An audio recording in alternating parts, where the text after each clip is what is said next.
السلام عليكم ورحمة الله تعالى وبركاته. نحمده ونصلي على رسوله الكريم أما بعد. فأعوذ بالله من الشيطان الرجيم. بسم الله الرحمن الرحيم. وما أرسلناك إلا رحمة للعالمين. صدق الله العظيم.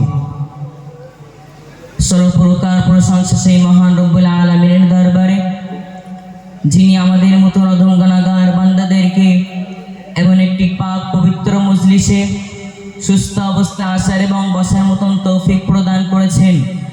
সকলে উচ্চ আওয়াজে বলি আলহামদুলিল্লাহ। তারপর পরে জানাই, যে নবীকে না সৃষ্টি করিলে আমি আপনি গাছপালা জিন ইনসান কোটি কোটি মখলুকাত কিছুই সৃষ্টি হতো না। সেই মহামানবের দরবারে হৃদয়ের মণিকুটির থেকে দরুদের নাজরানা জ্ঞাপন করি। সকলে উচ্চ আওয়াজে বলি সাল্লাল্লাহু আলাইহি ওয়াসাল্লাম।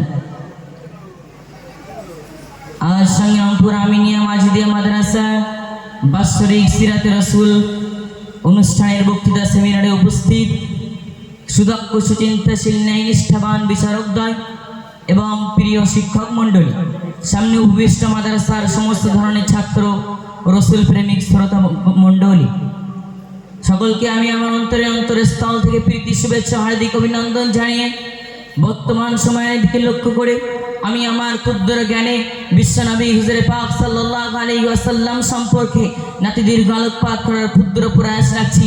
আমার তৌফিক ইল্লা বিল্লাহ।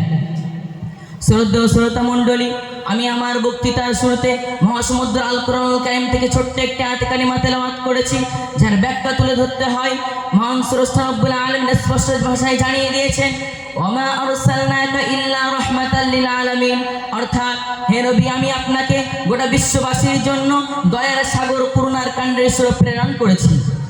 আজ থেকে প্রায় 15 শতাব্দী পূর্বে চরম অশান্তির দাবানল যখন দাউ দাউ করে জ্বলছিল, মানুষ শান্তির অন্বেষণে পৃথিবীর আনাচে কানাচে পাগলের মতন ছুটছিল এবং অধীর প্রতীক্ষায় চাতক পাখির ন্যায় তাকিয়েছে আকাশের দিকে, এমন একজন মহামানবের দিকে, যিনি অশান্তময় পৃথিবীর বর্বরতে আচ্ছন্ন এই প্রতিকূল পরিবেশটাকে পাল্টে দিয়ে শান্তির বীজ রোপণ করবেন।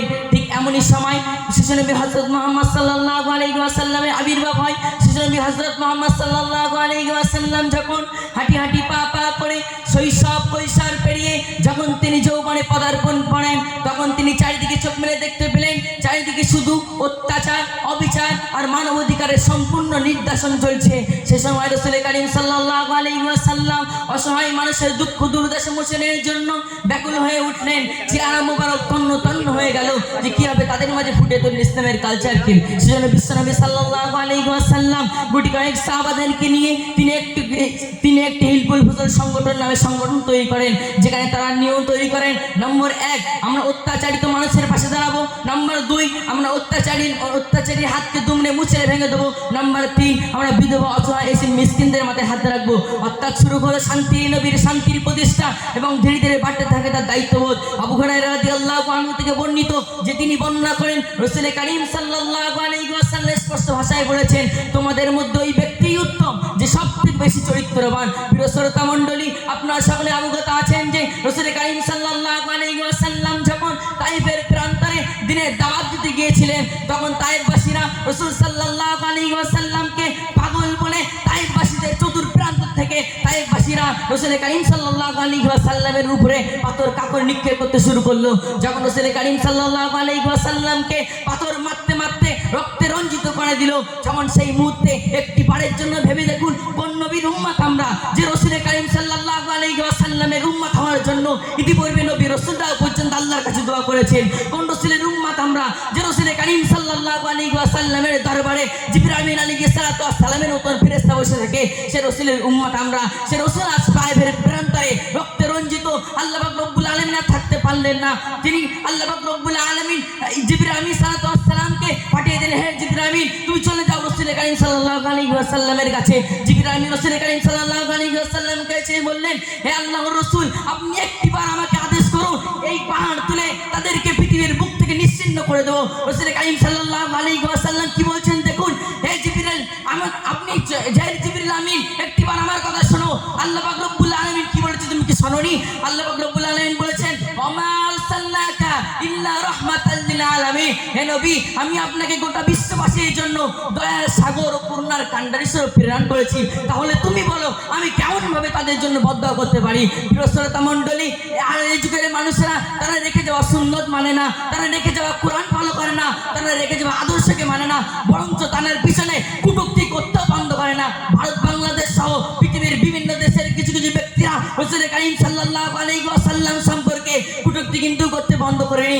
আপনি একটিবার সুইডেনের বুকে তাকিয়ে দেখুন, সুইডেনের বুকে তাকিয়ে দেখুন, সেখানে বিশ্বনবী সাল্লাল্লাহু আলাইহি ওয়াসাল্লামের কোরআনকে ছিঁড়ে টুকরো টুকরো করে পুড়িয়ে ছারখার করে দিয়েছে। ফিলিস্তিনের মুসলমানদের বুকের উপরে চালানো হচ্ছে অত্যাচারের স্টিম রুলার। প্রিয় শ্রোতা মণ্ডলী, এই ইতিহাস দেখার পর যদি আপনারা এখনো পর্যন্ত কোনো কিছু না করতে পারেন, তাহলে আর কবে জাগ্রত হবেন? এবারে উঠুন, জাগ্রত হন। আরে আমার নবী যদি পেটে দুটো পাথর বাঁধতে পারে, আমার পেট তো তার পেটের থেকে দামি নয়। আমার নবীর মুখে যদি থুতু মারা হতে পারে, আমার মুখ তার মুখের থেকে দামি নয়। আমার নবীর যদি চেহারায় চর মারা হতে পারে, আমার চেহারা তার চেহারার থেকে দামি নয়। আমার রসুলকে যদি ইসলাম প্রচার করার জন্য মক্কা ছাড়তে হয়, কাবা ছাড়তে হয়, পবিত্র ঘর ছাড়তে হয়, আমার ঘর, আমার এলাকা, আমার জায়গা তার চাইতে বেশি দামি নয়। প্রিয় শ্রোতা মণ্ডলী, পরিশেষে আমি আক্ষেপের সুরে বলতে চাই, सिर्फ 6 मिनट में उनका तारीफ में क्या बताऊं, सिर्फ 6 मिनट में उनका तारीफ में क्या बताऊं।